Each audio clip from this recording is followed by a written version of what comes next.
Hilton brings you new ways to stay, with experiences that let you capture the glory days. Introducing the Graduate Hotels. Each inspired by local college towns, these stays are always original and never boring. Get in touch with traditions all across the country and enjoy a stay that's a class above the rest. Book at Graduate Hotels with Hilton Honors Points at Hilton.com. It's a win-win. Hilton, for the stay. This episode is brought to you by Indeed. When your computer breaks, you don't wait for it to magically start working again. You fix the problem. So why wait to hire the people your company desperately needs? Use Indeed's sponsored jobs to hire top talent fast. And even better, you only pay for results. There's no need to wait. Speed up your hiring with a $75 sponsored job credit at Indeed.com/podcast. Terms and conditions apply.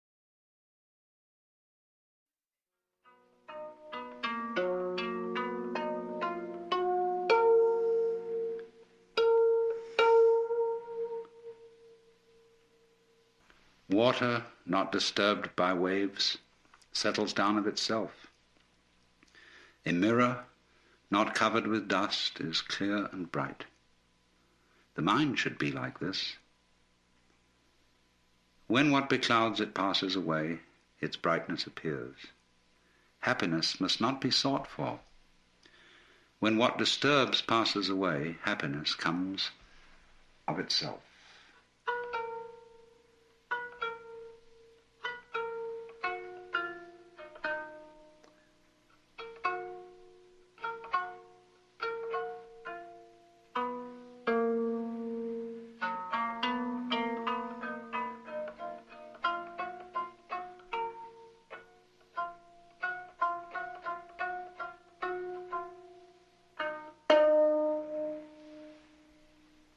At the sound of the bell in the silent night, I wake from my dream in this dream world of ours.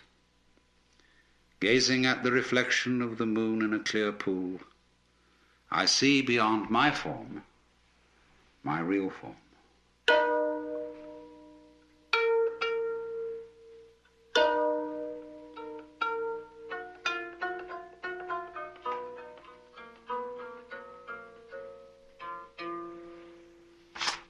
The song of birds, the voices of insects, are all means of conveying truth to the mind. In flowers and grasses, we see messages of the Tao, of the way of nature. The scholar, pure and clear of mind, serene and open of heart, should find in everything what nourishes him.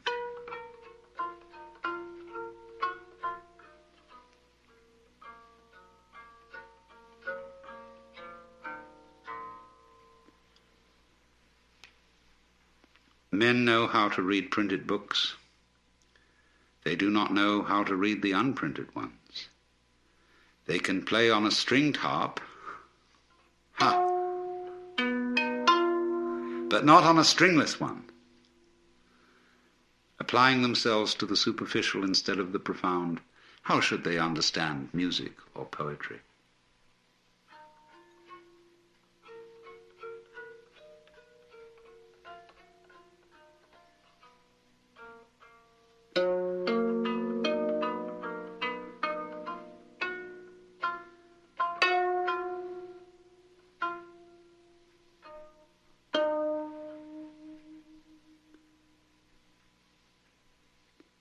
If you know the inner significance of things, the misty moon of the 5 lakes is all within you. If you understand the activity of human phenomena, the heroism and nobility of the great men of all ages is in your grasp.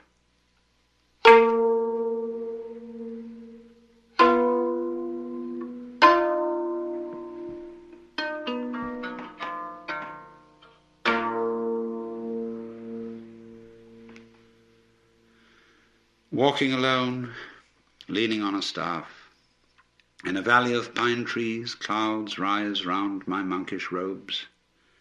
Sleeping with a book as my pillow by the window beneath the bamboos, I wake when the moonlight steps on the floorcloths.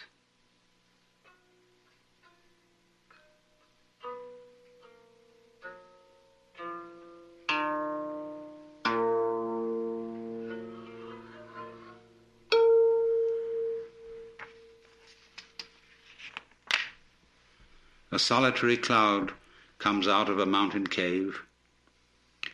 It stays or departs without reference to anything else. The bright mirror of the moon hangs in the sky. It is aloof from both quietness and clamor.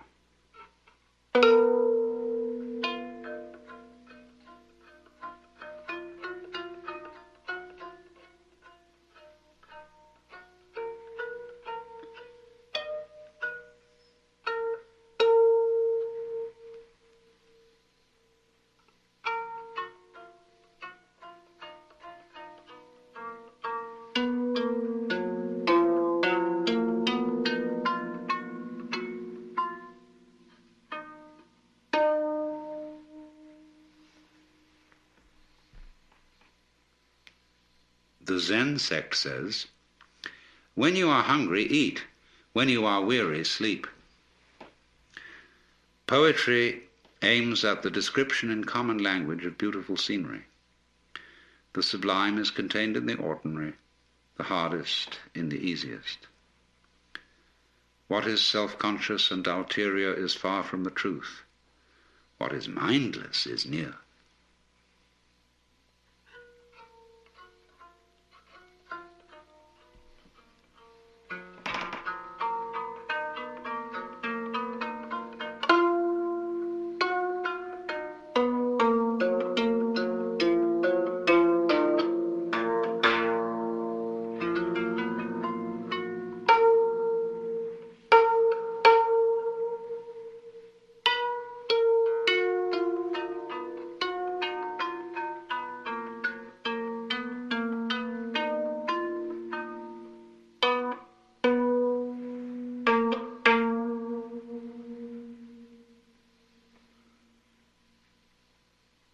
The body is like a boat adrift, floating along, or motionless in a deep pool.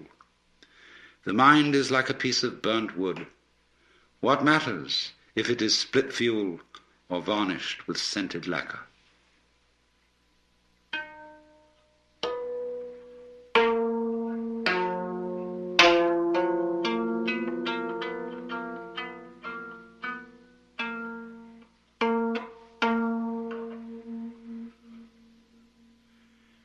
Reading the Book of Changes at the morning window. I rub a vermilion stick of ink in the dew that drips from the pine trees. Discussing the sutras with a visitor, the sound of the wooden clapper is borne away on the wind from the bamboos.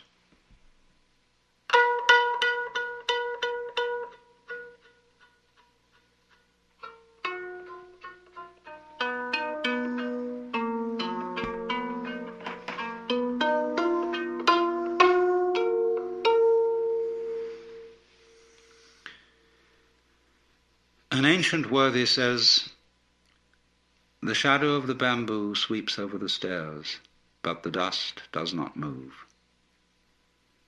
The disk of the moon passes through the water of the lake, leaving no trace. One of our Confucians says, the stream rushes down swiftly, but all is silent around. The flowers fall incessantly, but we feel quiet. If you have grasped the meaning of this, in all your relations with things, you are free in mind and body.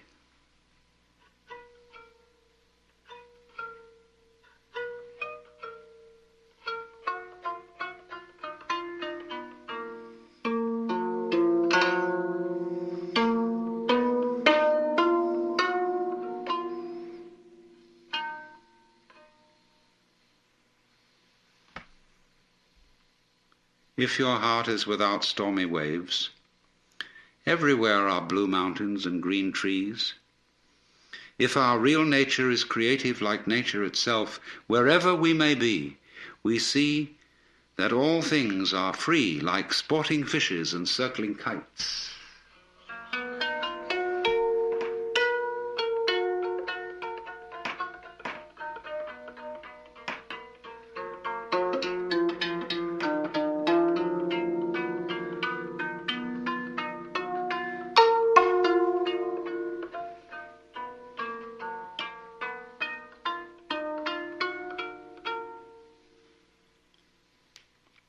When in the mood, I take off my shoes and walk barefooted through the sweet-smelling grasses of the fields, wild birds without fear accompanying me. My heart at one with nature, I loosen my shirt as I sit absorbed beneath the falling petals, while the clouds silently enfold me, as if wishing to keep me there.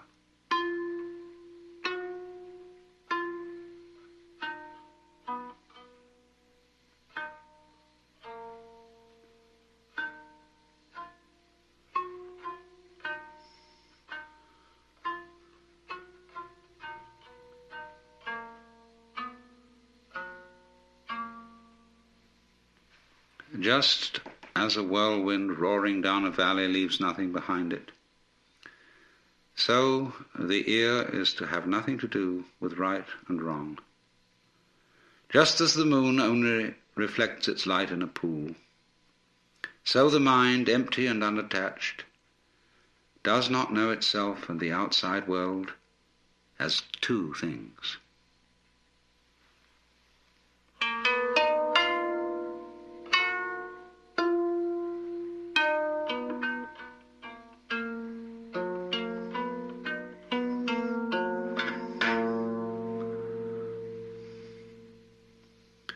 When waves reach the sky, those in the boat are unaware of the danger, but onlookers are trembling with fear. A drunken diner is swearing and cursing at the others, but they are quite unalarmed, whereas those outside are biting their tongues in apprehension of a quarrel. Thus, with the superior man, his body may be immersed in affairs, but his mind is above and beyond them.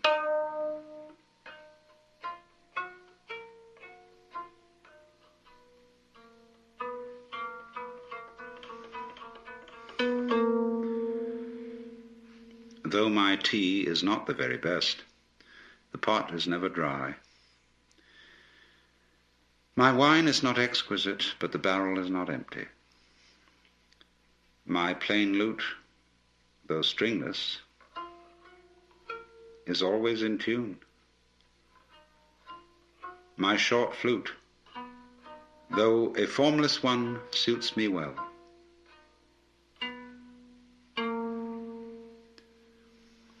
Following Buddhas, adapting ourselves to circumstances, and our Confucian acting in accord with one's position, these two phrases are the life buoy for us to pass over the sea of life.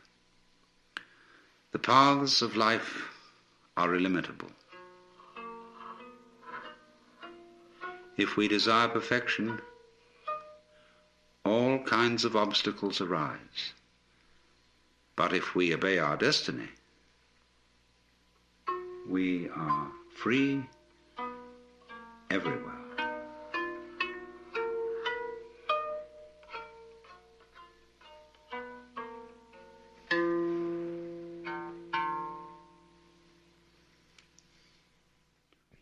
The following are verses from a book called Zenrin Kushu, verses which are collected from ancient Chinese and Japanese classics and which are used by Zen monks to understand the spiritual discipline of the koan. That is to say, their understanding of the ancient dialogues between Zen masters and their disciples. The translation of these verses is by Ruth Sasaki, from her book Zen Dust, published by Harcourt, Brace and World.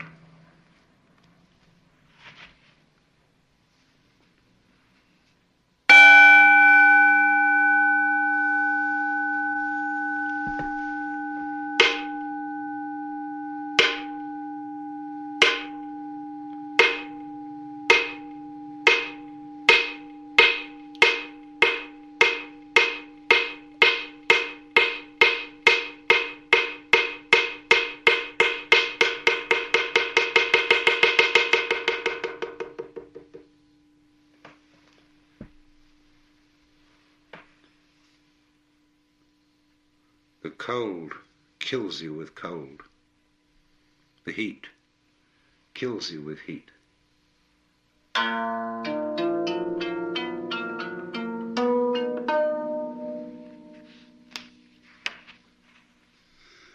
Above, there isn't a piece of tile to cover his head. Below, there isn't an inch of earth for him to stand on.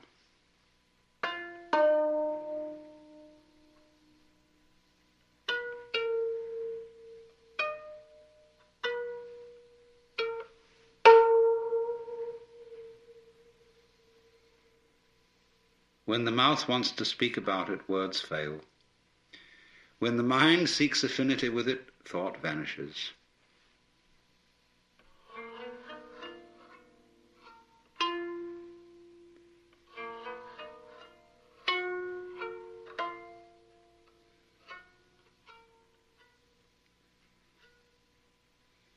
Sun and moon cannot illuminate it completely.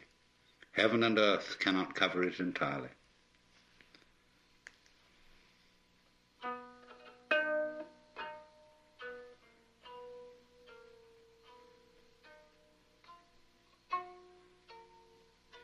Though we are born of the same lineage, we don't die of the same lineage.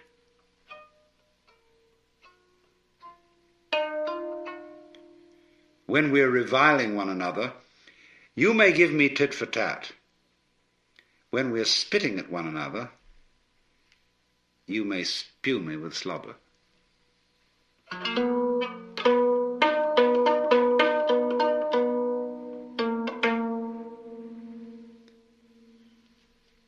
The deer hunter doesn't see the mountains. The miser doesn't see men.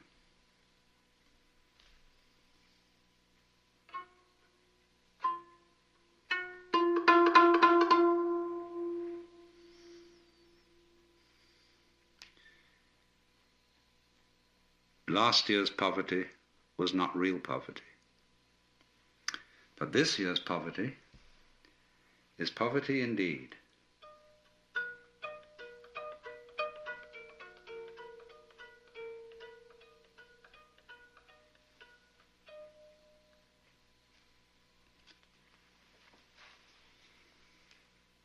The angels find no path on which to strew flowers. The heretics, secretly spying, find nothing to see.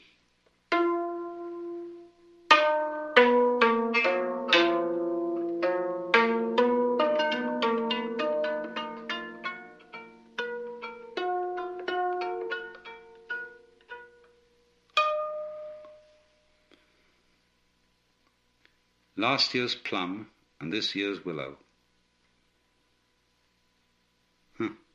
Their colour and fragrance are as of old.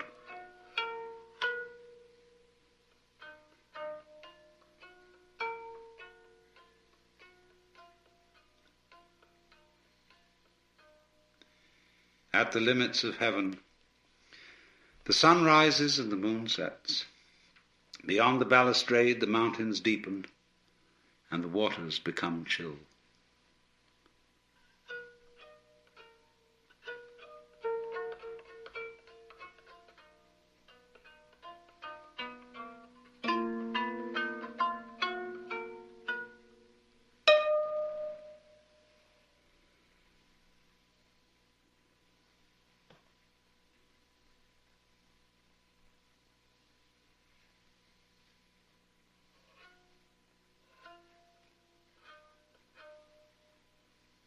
He sees only the winding of the stream and the twisting of the path.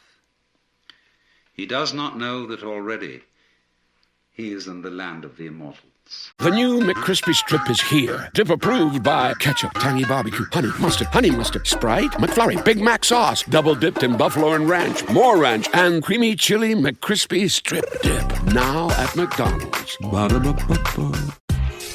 Vitamin Water was born in New York because New Yorkers wanted more. Like more flavor to go with all the flavor.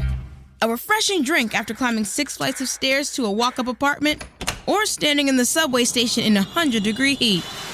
Focus when I have an 8-hour shift, and Triple X after I was out all night at a club. Call Triple X. Drink vitamin water. It's from New York.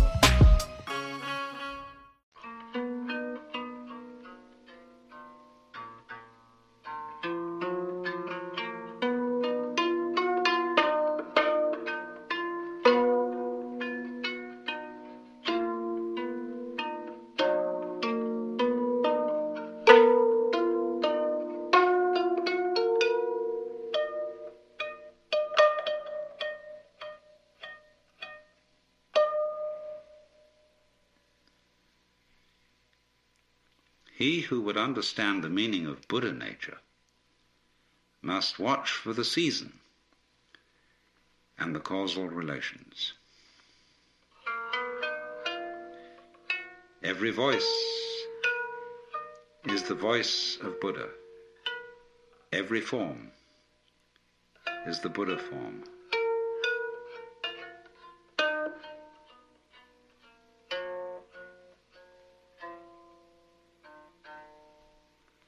The wild goose has no intention of leaving traces. The water has no thought of engulfing reflections.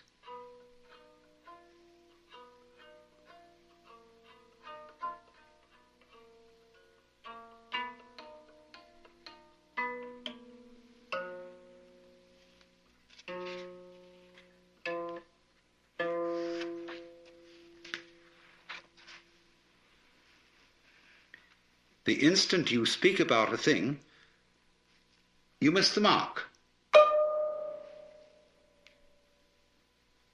How can the mountain finch know the wild swans aspiring?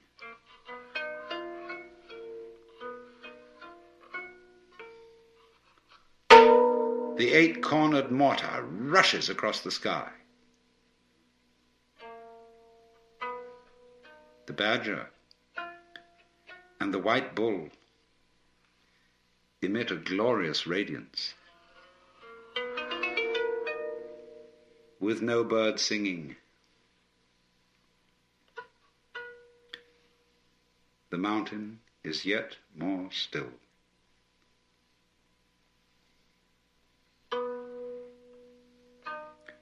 In the spring beyond time, the withered tree flowers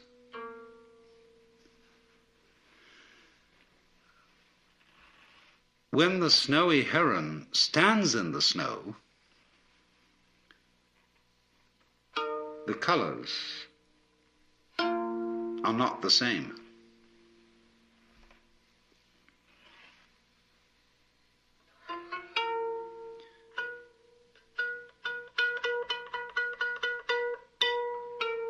A pair of monkeys are reaching for the moon in the water.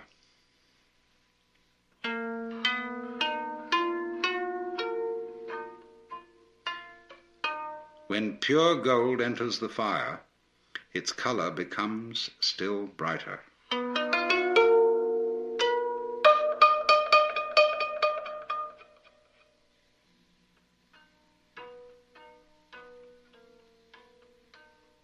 Entering fire, he is not burned. Entering water, he is not drowned.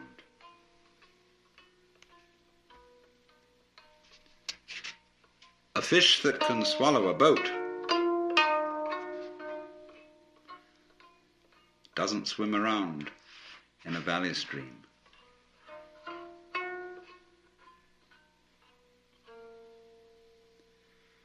I do not emulate the sages. I do not esteem my own spirit.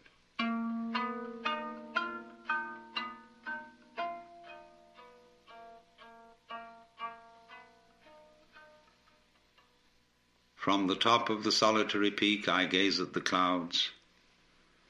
Close by the old ferry landing I am splashed with mire.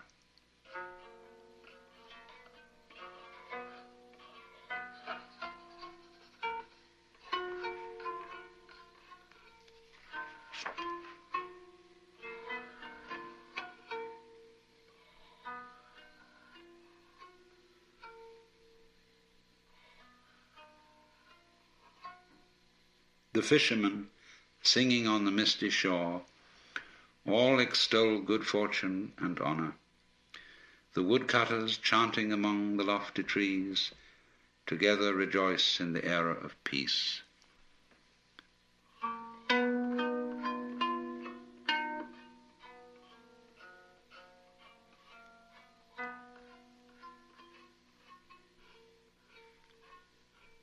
On the top of the solitary peak, he whistles at the moon and sleeps in the clouds. Within the vast ocean he overturns the waves and rouses the breakers.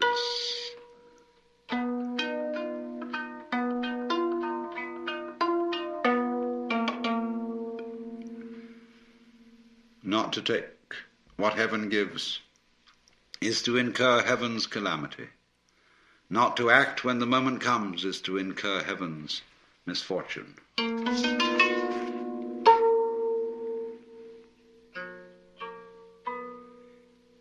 Enwrapped in billows of white clouds, I do not see the white clouds. Absorbed in the sound of flowing water, I do not hear the flowing water.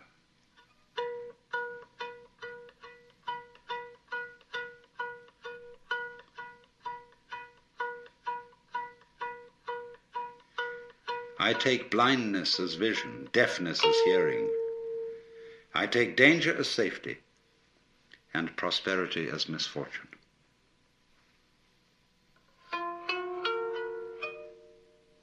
When I see smoke beyond the mountain, I know there's a fire.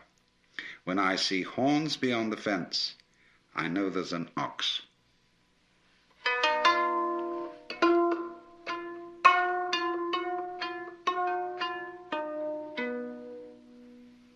When an ordinary man attains knowledge, he is a sage. When a sage attains understanding, he is an ordinary man.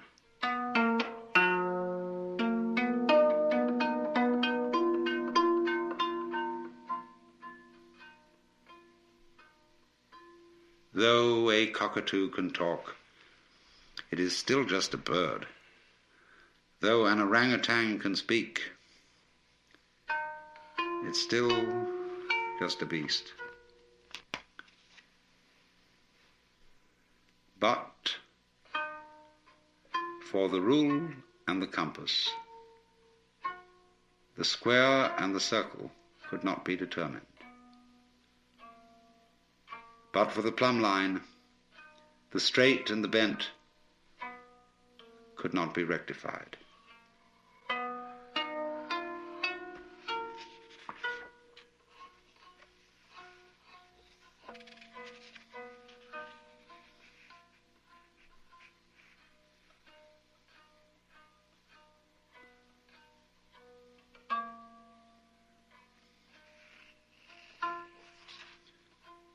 The dragon hum in the dead tree, the eyeball in the dry skull.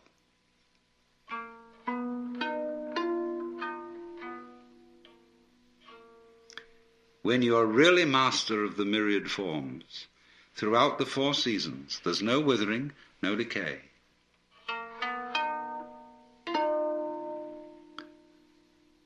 A light breeze stirs the lonely pine.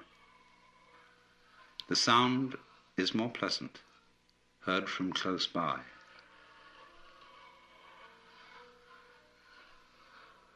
And now that I have shed my skin completely, one true reality alone exists.